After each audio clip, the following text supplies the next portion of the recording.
Have you ever been hung up on an ex or stuck in the past relationship and unable to move on? Well, you're in the right place. Hi, I'm Whitney Kobrin, a dating and relationship expert and love coach. And today I'm going to tell you how you can let go of the past and finally move on. What if they all right? Baby, can we still shine? Tell me that we'll be fine. Always still the love. Hey, what if they all right? Baby, can we still shine? Tell me that we'll be fine. Always still the love. Yeah. What if they all right? Still shine. Tell me that we'll be fine. Always still the love. What if they all right? Baby, can we still shine? Tell me that we'll be fine. Always still the love. Oh, what if they all right? Hello, Baby, welcome, can welcome we back. still So, shine? today Tell we're me. going to be talking about how to let go and move on. And this is so important. Let's think about what will happen if you don't let go. If you don't let go, you can't move on. Maybe there wasn't a happy ending from what happened in the past, but you're going to be stuck in that unhappy ending rather than being able to close that loop and be able to move on and start a new story that could have a happy ending. And we're going to look at today why it's so hard to move on and what you can do about it to actually be able to move on. So, the first thing that I want to talk about is why it's so hard. And if you've ever seen this image, I know in my psychology textbooks it was always in there, but the iceberg, where there's a little tiny tip of iceberg above the water, but a big, huge iceberg underneath the water. Well, that is your mind. And the little tiny tip that is above the water is our conscious mind, what we are aware of, what our conscious decisions are. This is where you make goals and decisions about your life. But your subconscious, the big part that's under the water, you may not be aware of, but that is leading your life. So anytime that you feel this internal conflict of, I want to let go, but I can't, or I want to achieve this goal, but I can't, you know that your subconscious and your conscious mind are duking it out. So there is a battle happening between what one wants and what the other one wants. And our subconscious mind is programmed to keep us safe. That's why it's so hard to reach a challenging goal, because your subconscious mind will think about all the dangers. Well, what if I make a ton of money and then people want things from me? Or what if I make it and lose it? Or what if I try really hard and I fail? All of these fears will hold us back and keep us stuck and keep us in our comfort zone. And it's a very similar thing happening when we are stuck in the past. Our minds, our bodies, we get programmed just like computers, right? I don't know if you realize this, we have created computers in our image. We have a lot of the same defragmenting and processing. So let's think about it like that. When you were with that person or when you were experiencing that past event, it felt good. And you began to be programmed to want that thing, to need that, to enjoy that. Let's just assume it's a person. You're having a hard time getting over an ex. And so you're programmed by being around that person all the time that that's what you want, that is your everything. And then all of a sudden, let's say they're gone and it's over and you just can't move on. It's hard because deep down, you have these feelings that you want to stay attached, that there maybe there's hope of getting back together, that maybe this is the best you can ever do. And so the first step to being able to let go and move on is to acknowledge, what are your actual thoughts? What are you actually thinking about this? And you might have very contradictory thoughts of, I'm ready to move on and be with someone else, and I really miss this person and I wish we were still together. And just know that that's super normal to have these conflicting views. So, this is the first step. You want to ask yourself also, what is the payoff of still being stuck in this past? What am I getting from it? How am I feeling better, right? Justified. So this might look like if I'm hung up on the past and I'm asking myself, what's the payoff? Maybe if you have kids, you really are trying to be with that person still because there's kids involved and you really want them to have the family. Maybe you just have really positive memories, and now in your current life, you're not having those happy, positive memories. So you are still wanting what was in the past. Your payoff, it might be about being right. Maybe you made a decision a long time ago that that is your person, right? You committed to them, you're loyal, and you don't know how to break that commitment. It's just not something that we're taught to do. We're taught to make commitments and keep them. Granted, a lot of people are quite good at breaking their commitments, but some people really struggle with that. And so I want you to go through this process with a lot of compassion for yourself. Don't beat yourself up in this process. That is totally counterproductive. We want to be able to sit with the thoughts and then sit with the feelings. So when you are thinking about this, it might bring up uncomfortable thoughts, negative feelings. You might want to cry, you might get angry. But instead of just going around those or shoving them down or ignoring them or going and relying on your favorite coping mechanism, drinking, smoking, shopping, whatever it is, instead, you want to sit with that emotion.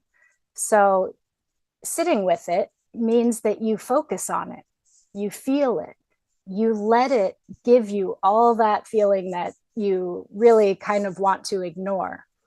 This is the first step, is just sitting with it. And then we can't just let go, right? If you've talked to other people and friends and family, they might just say, well, just let it go, move on, come on, let's go. And it's just not that simple. We need to process it. We need to get through this step. So after you are able to journal and write down all the thoughts around this thing, and then sit with the feelings that come up around that for a while, right? Maybe for some people in 5 minutes, they'll feel like they've been able to feel those feelings and process it. For other people, they could sit for an hour and maybe need some more time. It's a lot like meditation. I would recommend, if you have a hard time with silent meditation, to have some music, maybe even add some movement to this practice of just sitting with the emotion. And then you want to think about, of all those thoughts that came up, which ones are you ready to let go of? So this is where we connect the thoughts from the unconscious, subconscious mind to your conscious mind. In your conscious mind, you decide, okay, I realize that I'm hanging on to this because I think that there's still hope of getting back together. But I realize there is no hope. It's not going to happen. So you need to first give yourself permission. Say, I am going to move on from this. I am going to let go of this. If you never make that decision, it's going to stick with you and be really hard. So it's going to be important for you to decide, and no one else can decide this for you. And you can only do it when you're ready to do it. But it's a huge step to decide, I'm going to let go of this belief or this thought or this tie that is tying me to this person. And then you want to visualize letting it go. So thank it, because there's been some sort of payoff, right? It's given you hope, it's given you good feelings. Acknowledge that it was there for you, but you no longer need it. And visualize sending it away. Maybe you put it in a hot air balloon and watch it float away. Maybe you drop it into the middle of the ocean, like in Titanic. Maybe you light it on fire, send it in the mail, whatever it is. Really visualize as clearly as you can saying goodbye to that belief. Another thing that you can do to make this more physical is to find an actual object that represents that person. Or maybe you just write on paper and let that paper represent this tie that's keeping you stuck and in the past, and then destroy it, rip it up. If you could safely, in a safe place, light it on fire, let it go. There's a symbolic gesture to this, but it really does help us align what we're conscious of and what we're not conscious of. So we want to acknowledge what the feelings and thoughts are that are keeping us tied to it. Sit with that for a while, feel it, let it fully incubate and fully give you the message that it needs to give you, rather than pushing it down. Even if you have felt this a lot over years or months, it's important that you consciously decide to sit with that and then make a decision that you're ready to let it go, that you're ready to move on, state it out loud, and then visualize sending away this old tie. And then bring your attention to your heart and imagine your heart just coming back together and sealing up and healing. Imagine giving this healing energy to your heart. And when it comes to our energy, where your attention goes, your energy flows. So just imagining and putting your attention on your heart will allow your energy to go to your heart space, and just giving yourself some soothing touch, holding yourself, giving yourself a hug can be very nurturing when you're going through this kind of difficult letting go process. But you want to absorb all of the healing energy that you can, because it depends how you look at this. If you look at it like, oh my gosh, I'm letting something go, I'm so scared, I don't know what's going to happen, I need that, you'll be in this panicky state. And we don't want that. That's not going to be conducive to this healing process. So instead, bring all your attention to healing yourself and feeling good about this, being proud of yourself. You don't want to stay stuck in the past forever. Part of you does, but you know that there are better things out there for you. And in order to move on and create that happy ever after, it's important that we are able to let go, move on. And I'll say something also about forgiveness.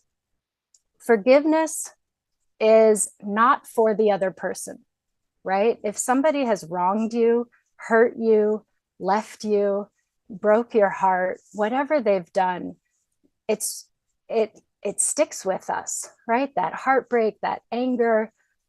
But when we can, if we hang on to it, it's like you're taking poison, expecting them to die. You having this stress and this anxiety and this worry about it, even again, if it's not very often in your conscious mind, but it's still in the subconscious mind, you might be dealing with a lot of stress around this and not even realize it. So you want to also be able to forgive in the process of letting go. And forgiveness, again, it's not for the other person. It doesn't matter what they did, how horrific their acts were. If you keep holding on to your anger and resentment, that's only going to be poisoning you. So again, when you're ready, this is part of the process of letting go, is to forgive, to say, I forgive. It's done. It's over. I'm letting it go. And then the next step is to solidify the new going forward and being able to move on. To solidify that, I want you to think of a thought that reinforces what you really want going forward, something that gives you hope. So some of the thoughts that you wrote down in the beginning might have been, I'd really love to be with my ex. They were the best. I'm never going to do any better. So we're letting all of those go. We're sending them away. And you want to replace it with something like, I'm excited for my future, or I know that moving on is the best thing, or I'm ready for my next step. Whatever it is, it should be something that is inspiring to you and reinforces your goals and where you want to go and what you want to do.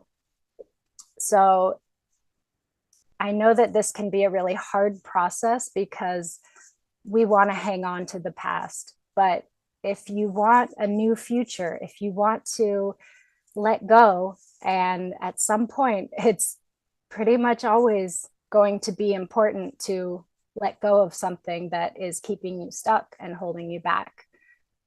So follow these steps and you'll be able to let go and move on and eventually create your own new happily ever after. All right, I'm not sure if there's something that I should do to end. Okay, 3, 2, 1, and go.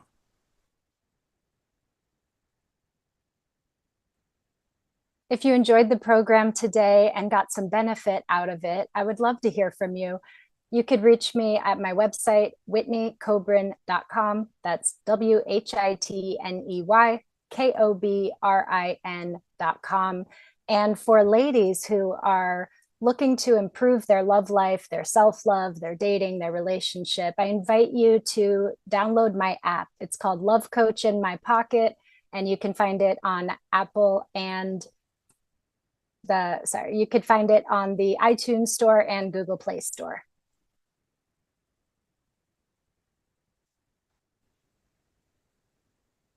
All right, 3, 2, 1, and go.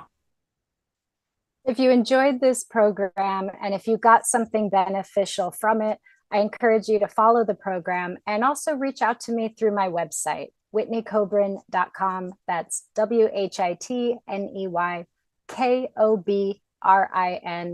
And if you are a lady who is looking for love or looking to improve your self-love or turn your love life around in some way, please download my app. It's Love Coach in My Pocket, and there are courses and community and lots of resources for you there.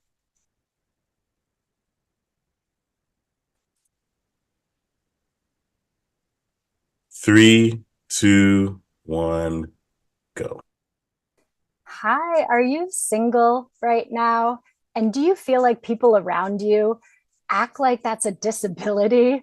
Are you sick of people giving you a hard time about being single when it's actually a choice and you're far better off being single than being in any kind of relationship that is unhealthy or draining of you?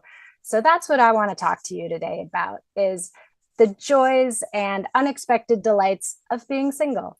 I'm Whitney Kobrin, dating and relationship expert and love coach for women. And I hope you enjoy the program today. 3, 2, 1, go. Are you single and tired of the people around you acting like it's a disability, saying, "Oh, I'm so sorry, you'll find someone soon"? Blah. That's what I want to talk to you today about. I'm Whitney Kobrin, a dating and relationship expert and a love coach for women. And I want to talk about being single by choice and the unexpected delights of being single.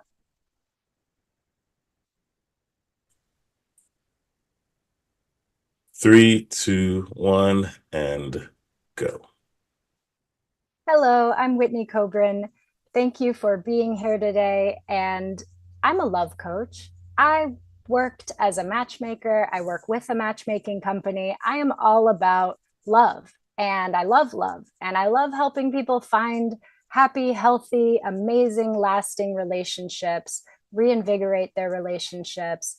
But I want to talk about the opposite of that today and talk about being single, because I've talked to a lot of single people over these years doing what I do, and not one of them enjoys other people feeling pity on them or acting like something is wrong with them, or, oh, honey, you're just being too picky. Just settle for someone.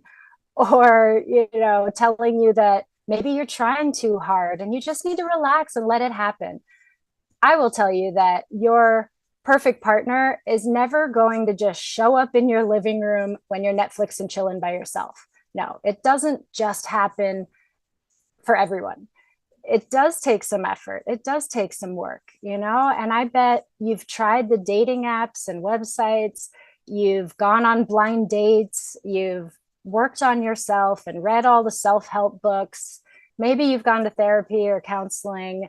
And if you're still single, I just want to say there's nothing wrong with you, like, at all. Being single is not a bad thing. So I want to talk about some of the unexpected delights and good things. Number one is, if you have ever been in a relationship that is toxic or unhealthy or not fun, then you know that it's far better to be single than to be in a relationship like that. And so I know there's a lot of people out there that would just rather be with somebody than be alone. And they're putting up with a lot, and they're suffering, and they're holding things in.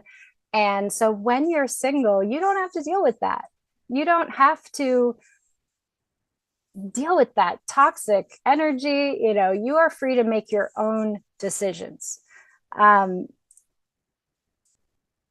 and if you are single and just taking a break, right? Because there's different ways of being single. One is maybe you're single, but you are actually seeing people and dating people. You're just not in a relationship yet. And that could be really fun. I love that phase. And I know it gets a bad rep because dating is complicated these days. And there are catfishers and ghosters and the guy on the oil rig that says that he needs money for his son, and these scammers. And yeah, I've seen it all. I know that it's not fun, and people can really burn out on that. So if you are somebody that's been single and you've tried dating and you put it all out there and it just got overwhelming and tiresome and felt like you were spinning your wheels, swiping and texting, and nothing's really leading anywhere, you are not alone. I feel you, I see you, and this is happening a lot nowadays. And so when that happens, a good it's not a good approach to just power through it and just keep grinding, right? I think we're all kind of waking up to this concept that hustle culture and pushing ourselves no matter what can really harm our well-being and even our physical health. So we need to be in balance. So that means maybe you let up off of the dating apps and take a break and use that time for yourself, whether that means starting a new workout routine or starting a social activity, right? There are so many options.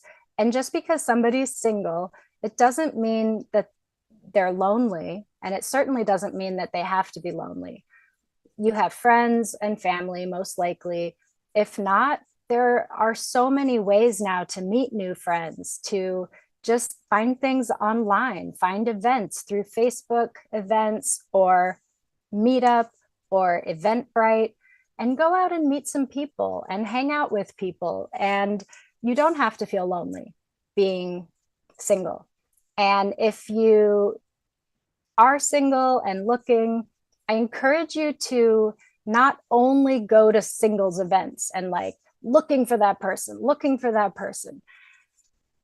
Be open to making friends. I know when I met my late husband, it was because I had made some new friends on Meetup, and then I started hanging out with them, and then they invited me to their friends party, and then I met more people there, and it just kind of happened as this chain of events.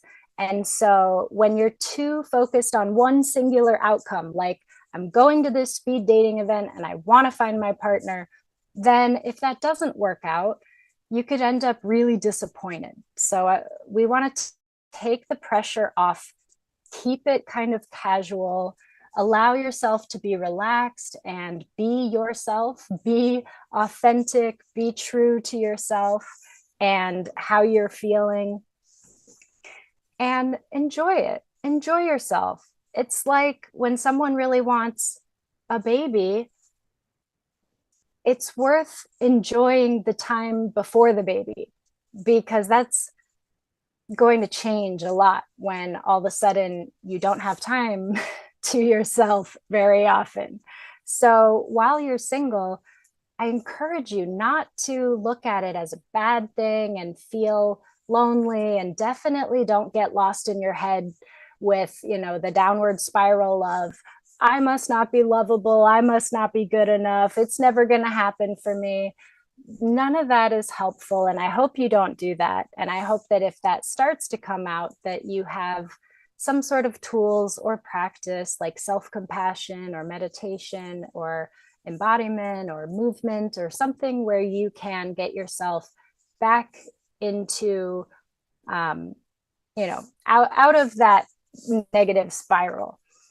That said, it is very normal to have that yearning for a partner. So if you're capable of having, you know, both of these thoughts in your mind at one time that may be contradictory, that can make you feel very whole and at peace to say, I am content with myself single, and I do want a partner.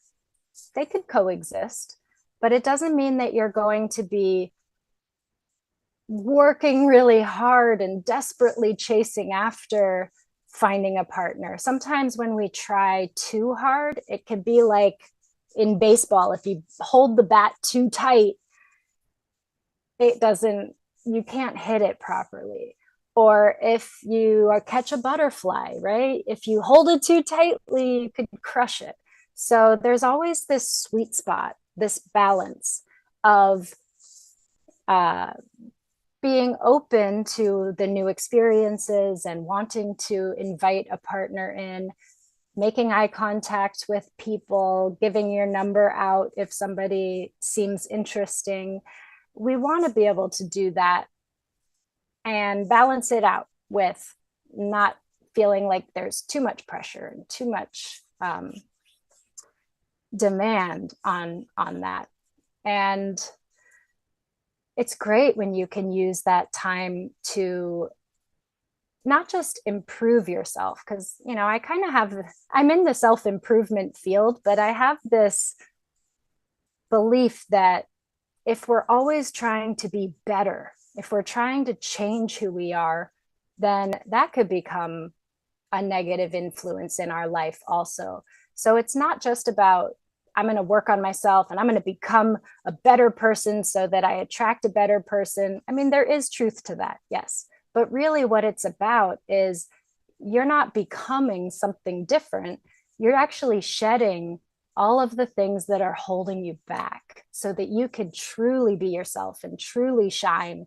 And that, in my opinion, is the goal of self-improvement, is to really be your best self, to be your most authentic self, to be able to release and get past our fears that keep us playing small and stuck in our comfort zone and afraid to, go talk to the cute person over there in the corner of the room. We want to let go of the fear, the self-consciousness, the insecurities.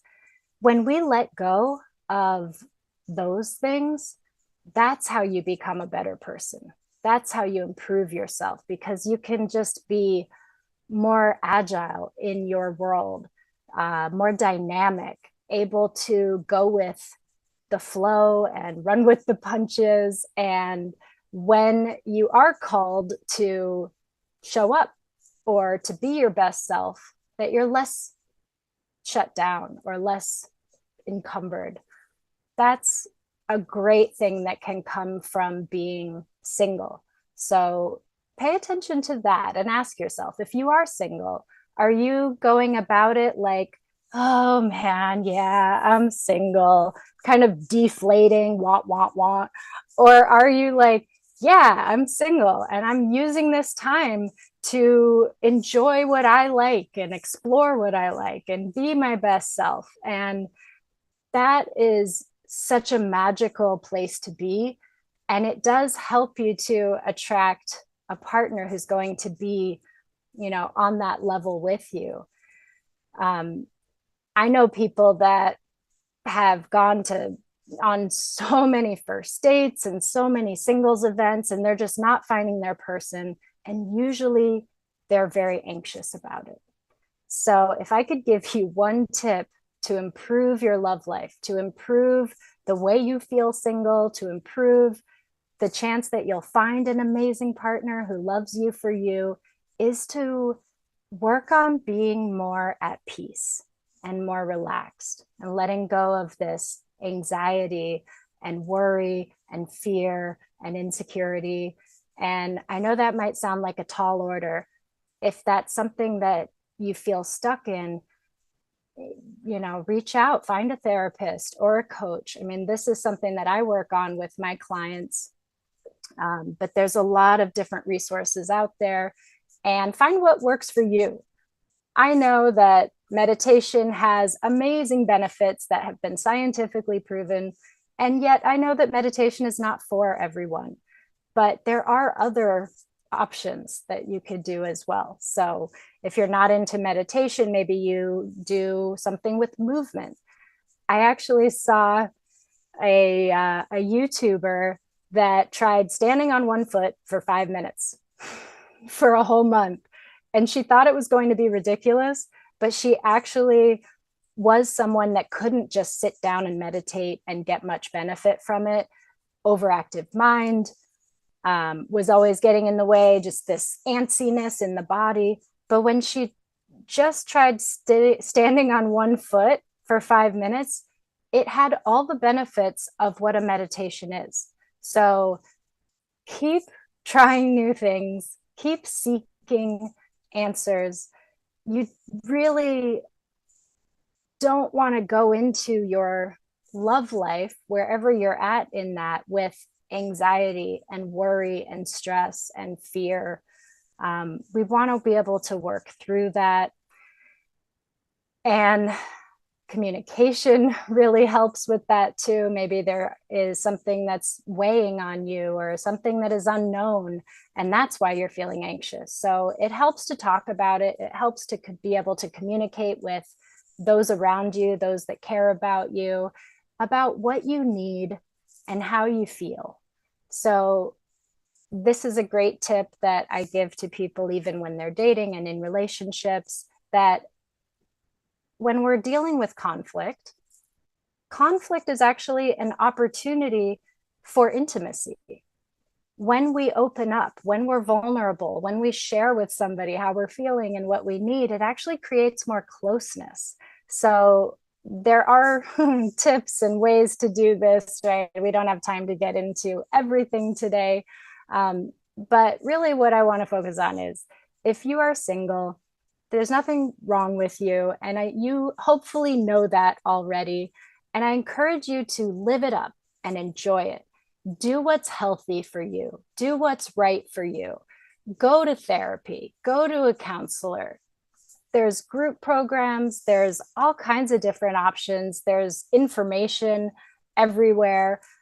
Sometimes just getting the information isn't enough, right? How many times have you signed up for an online course or a free guide and then you don't even look at it? So that's why sometimes it is good to have a therapist or a coach that will actually meet with you and make sure that you're learning the things and practicing the things and implementing it into your life, right? Someone told me recently that no one hires a coach for information. They hire the coach for transformation. And I 100% agree with that. So if you are sick of people saying things like, well, maybe if you focused on your career less, then you'd have better luck. Or you're such a catch, it'll happen for you. Yeah, we don't want to hear that, right? We know it'll happen when it's time. So keep your chin up, enjoy yourself.